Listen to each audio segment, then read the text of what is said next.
24 ও 25শে November বসতে চলেছে IPL 2025-এর mega নিলামের আসর। ডিফেন্ডিং চ্যাম্পিয়ন কেকেআর কোন কোন প্লেয়ারদের নিলাম থেকে নিতে পারে তা নিয়ে কৌতূহল রয়েছে সকলের। সূত্রের খবর, 5 ভারতীয় পেসার রয়েছে কেকেআরের রাডারে। চলুন বন্ধুরা, কোন কোন 5 ভারতীয় বোলার কেকেআরের রাডারে রয়েছে জেনে নেওয়া যাক।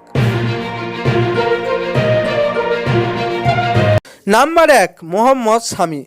নিজের আইপিএল কেরিয়ার কেকেআরের হয়ে শুরু করেছিলেন মোহাম্মদ শামি। চোট সারিয়ে মাঠে ফিরেই ফের আগুন ঝরাচ্ছেন ভারতীয় তারকা পেসার।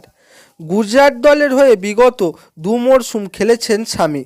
এবার তাকে রিটেন না করায় ফের শামিকে কেকেআরে ফেরানোর চেষ্টা করতে পারে নাইটেরা। নাম্বার 2, অর্শদীপ সিং। বোলিং অ্যাটাককে শক্তিশালী করার ক্ষেত্রে সবসময় all out ঝাঁপায় KKR.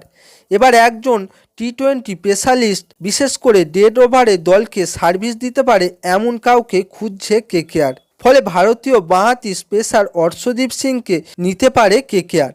Number 3, Khalil Ahmed. KKR বরাবর পেস বোলিং অ্যাটাককে শক্তিশালী করার দিকে নজর দিয়ে থাকে। ভারতীয় পেসারদের মধ্যে খলিল আহমেদও থাকতে পারে কেকেআরের পছন্দের তালিকায়।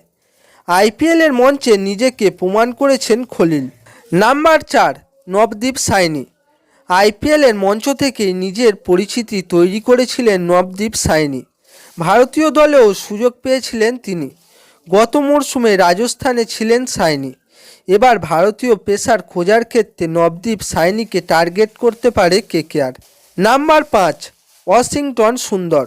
কেকেআরের তালিকায় থাকতে পারে ভারতীয় অলরাউন্ডার ওয়াশিংটন সুন্দরের নাম। হায়দ্রাবাদ তাকে রিটেন করেনি। কেকেআরে ভালো অফ স্পিনার দরকার। ব্যাটিং দক্ষতাও যথেষ্ট ভালো এই ভারতীয় তারকার। ফলে কেকেআর তাকে নিলাম থেকে নিতে পারে।